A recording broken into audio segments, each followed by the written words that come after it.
I'm Ep12. Welcome to my channel, Learning Builds Life. Today we are going to talk about anatomical terminology, terms used in relation to bones. Bones. We will start with number 1, expanded ends. Expanded ends for articulation.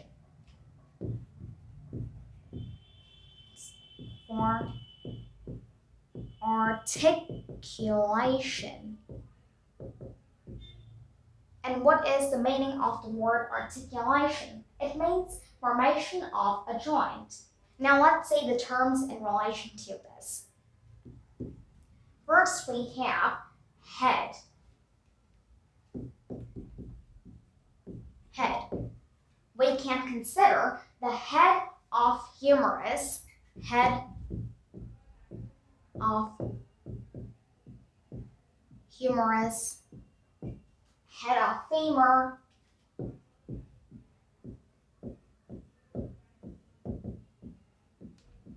or head of radius.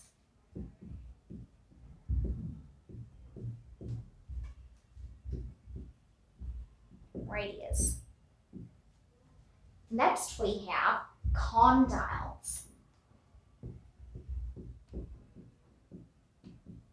Condyles. These are also expanded ends for articulation.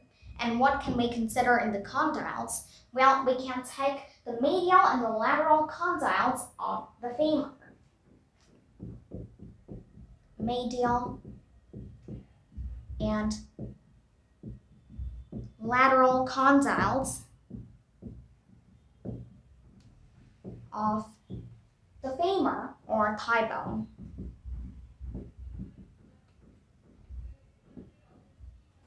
That was about condyles. And lastly, we have epicondyles. And epicondyles are nothing but prominences above condyles. Prominences above condyles. And what examples can we consider in case of epicondyles? Well, we can take the medial and lateral epicondyles. Medial and lateral epicondyles of femur or humerus. Any of them.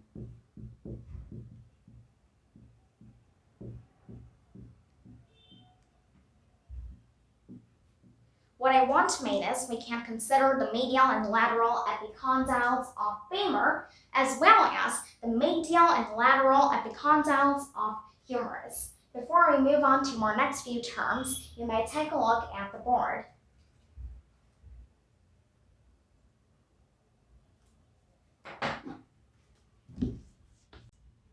Now we will talk about small and flat areas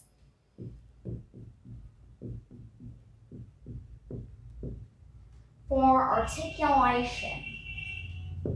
For articulation. And in relation to this, we have only one term, which is a facet. A facet.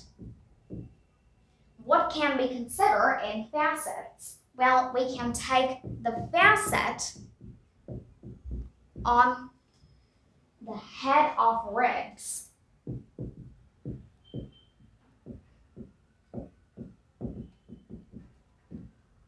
For articulation with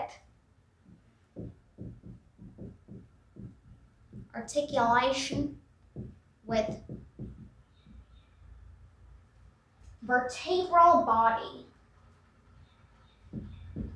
Vertebral body. And what is this vertebral body? We know that vertebrae make up the spine.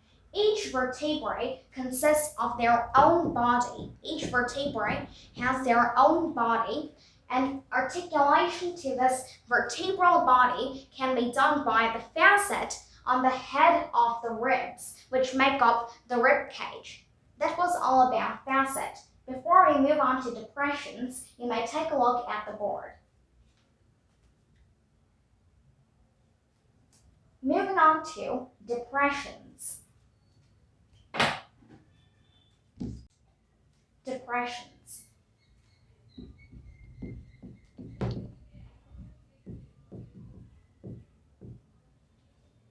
Firstly, we have notch. N-O-T-C-H, a notch. And we can consider the lesser sciatic notch, the lesser sciatic notch, and greater sciatic notch.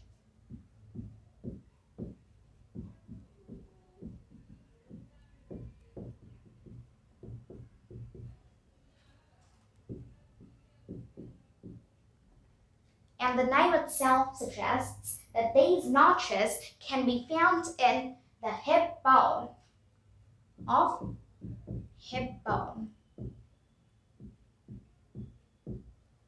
Next we have a groove or a sulcus.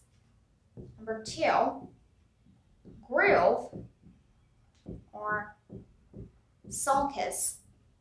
Now, before I give an example of a groove or a sulcus, let's understand what this means. Like, even you can take the brain, for example. The brain has so many folds in it, and these folds are for increasing surface area for the neurons. These folds are called sulci, which is the plural of the word sulcus, which are folds. These folds can be called as a groove or a sulcus. For example, bicipital groove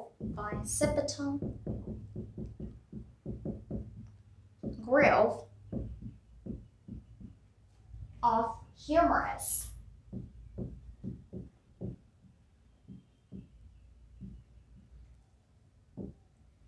And this is for letting one of the heads of biceps brachii to pass through. Biceps brachii. The word biceps means 2 heads, and the word brachii means arms, and we classify this as biceps brachii since it is in the arm, but there is even a biceps femoris, which from the name itself it suggests the word femoris means relating to the femur. So that is how we can identify that. That was about groove and sulcus. Lastly, in depressions we have fossa. His plural is fossae, but we'll take fossa only. Like the radial fossa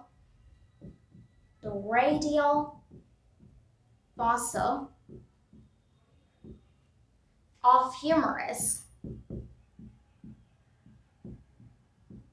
which means it is giving articulation to actually the head of radius, the radial fossa of humerus, and the acetabular fossa,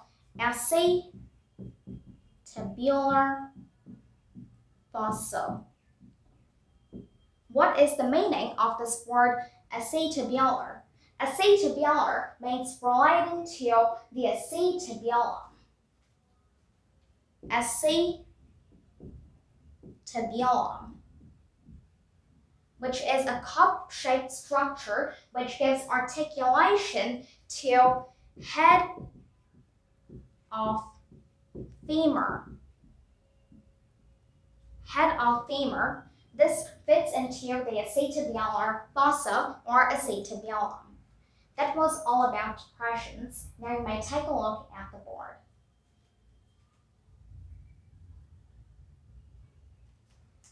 Moving on to openings. Openings.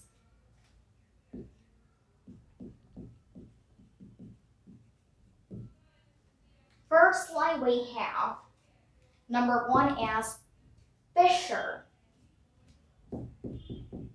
Fissure. Consider the superior orbital fissure,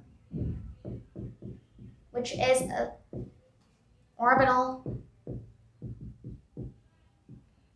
fissure, which is evident from the name, is a fissure which is present in the orbit. The orbit is nothing but the eye socket.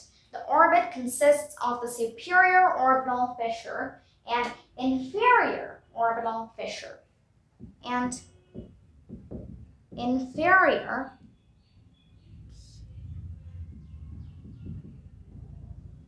orbital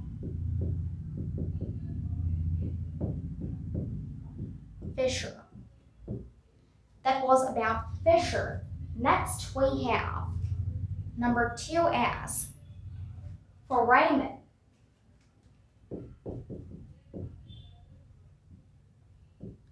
Consider the infraorbital foramen. Infraorbital foramen of maxilla.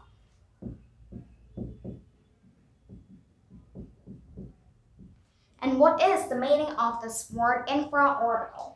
It means infra, the word infra, this prefix infra means below, and orbital means relating to the orbit that is nothing but the eye socket. Below the eye socket, somewhere over here. That is infraorbital foramen of maxilla. Maxilla is one of the most major bones of the face. That was about foramen. Next we have canal.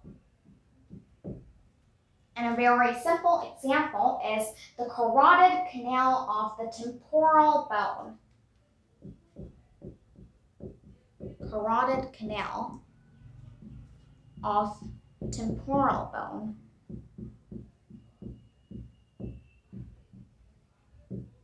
The temporal bone is one of the most major bones of the skull, which is present right here at the side. We can approximate over there. And the carotid canal of temporal bone is a canal which allows the passage of one of the carotid arteries. And lastly, we have meatus.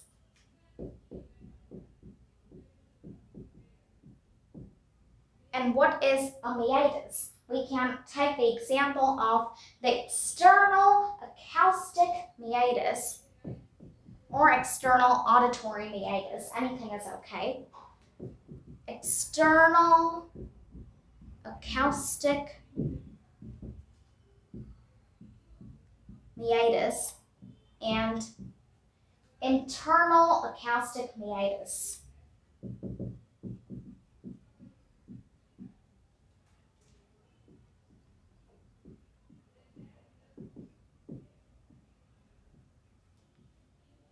And what do you understand by external acoustic meatus? Well, it's just like the ear, this outer opening, which we can see if we just cut off the flaps and the piece of skin that makes up the external acoustic meatus. And just if we go deeper, then we get another opening, which is the internal acoustic meatus. And obviously, both are present in the temporal bone of the skull, which I had just shown. Temporal bone of skull. So now you may take a look at the board. Hope you enjoyed this episode, and please like, share, and subscribe my channel, and stay tuned for more videos. Thank you.